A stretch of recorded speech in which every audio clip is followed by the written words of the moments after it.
Dito sa Barangay Baluydako, ang dagat ay hindi lamang tanawin. Ito ay kabuhayan, bahagi ng araw-araw na buhay. Dito, bawat hampas ng alon ay kwento ng pagtsatsaga. Bawat buhol ng lambat ay simbolo ng pag-asa.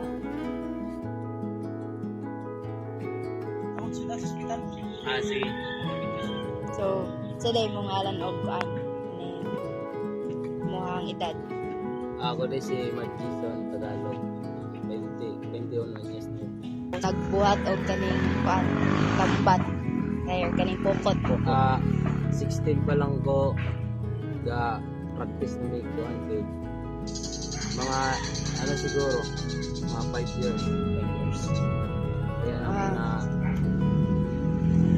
kuan na swito ng mga pagbuhat sa pokot. So kaning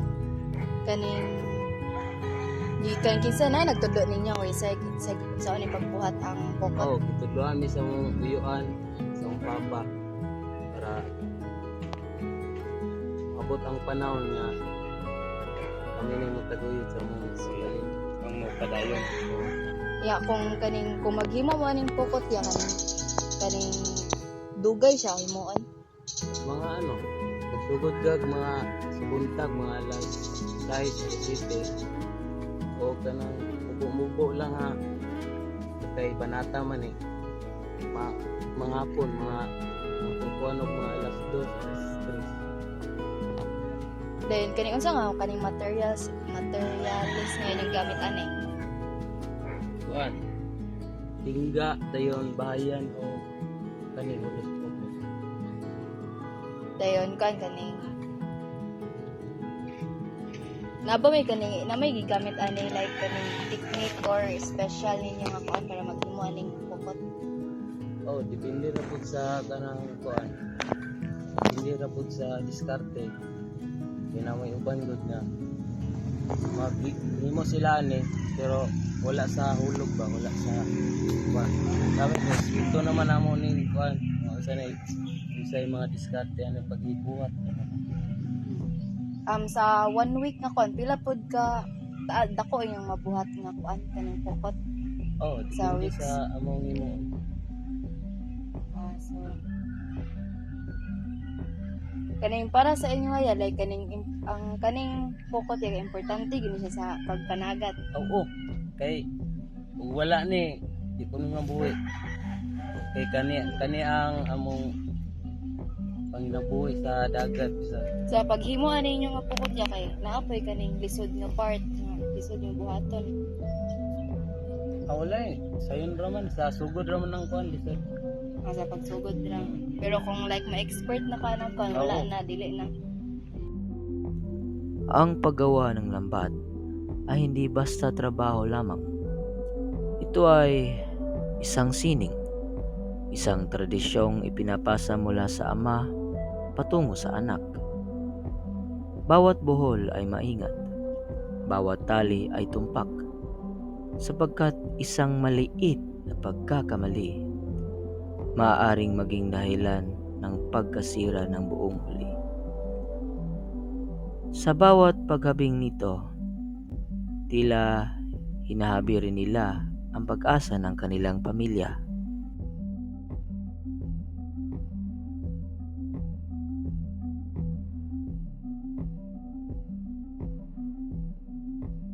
Para sa kanila, ang dagat ay higit pa sa likas na yaman. Ito ang kanilang paaralan, palengke at tahanan. Sa tubig na ito, nakasalalay ang kanilang kabuhayan, ang kinabukasan ng kanilang mga anak at ang mga alaala ng kanilang mga ninuno.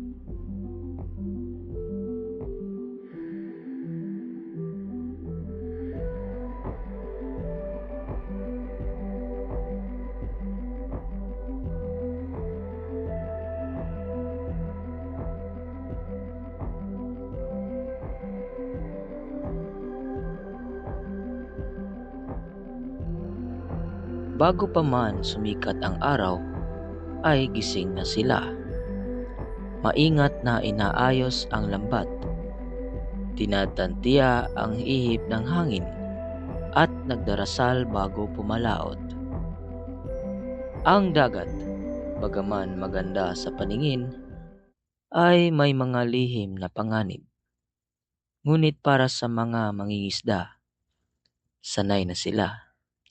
Sanay sa lamig ng tubig, sa dilim ng madaling araw, at sa katahimikan ng malayong laot.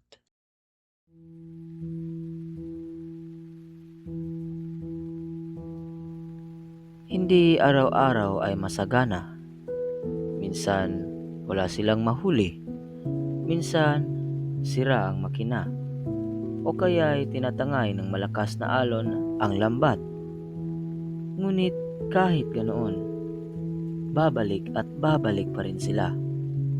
Sapagkat sa kanila, ang paglayag ay hindi lang hanap buhay.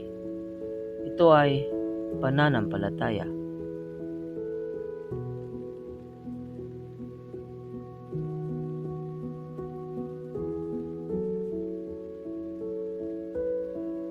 Marami silang kinahaharap. Mataas na presyo ng gasolina, kakulangan ng kagamitan, pabago-bagong panahon, at minsan kompetisyon sa malalaking mangingisda na mas may kakayahan at mas modernong gamit.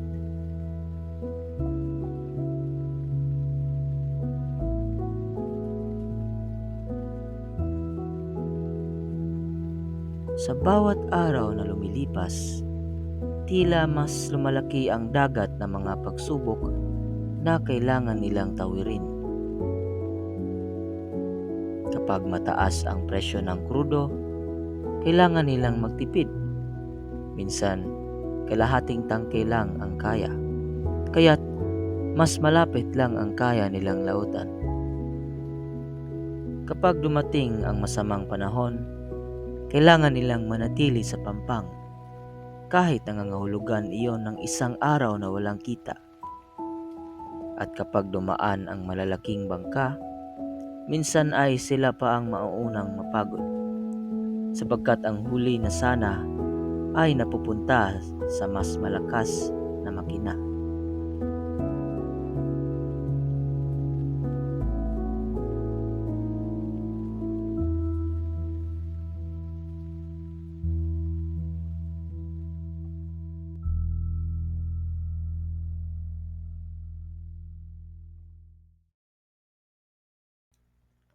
Ngunit higit sa lahat, ang pinakamatinding hamon ay hindi nakikita sa dagat, kundi nararamdaman sa puso.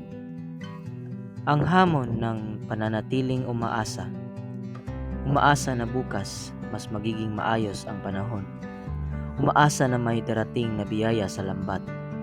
Umaasa na kahit maliit ang kanilang bangka, ay puwang pa rin sila sa malawak na karagatan.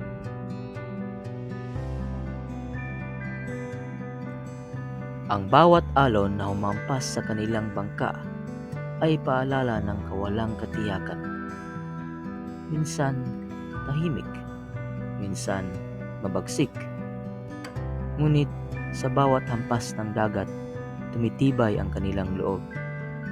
Sapagkat ang mga mangingisda ay sanay na sa pagbabago, alam nila na gaya ng dagat, ang buhay ay minsang alon, minsang payapa, at sa kabila ng lahat, patuloy silang lalayag.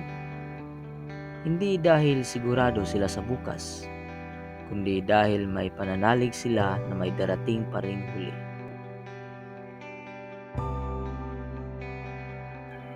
Sa pagtatapos ng araw, habang ang langit ay nagiging kahel, isa-isang dumarating ang mga bangka.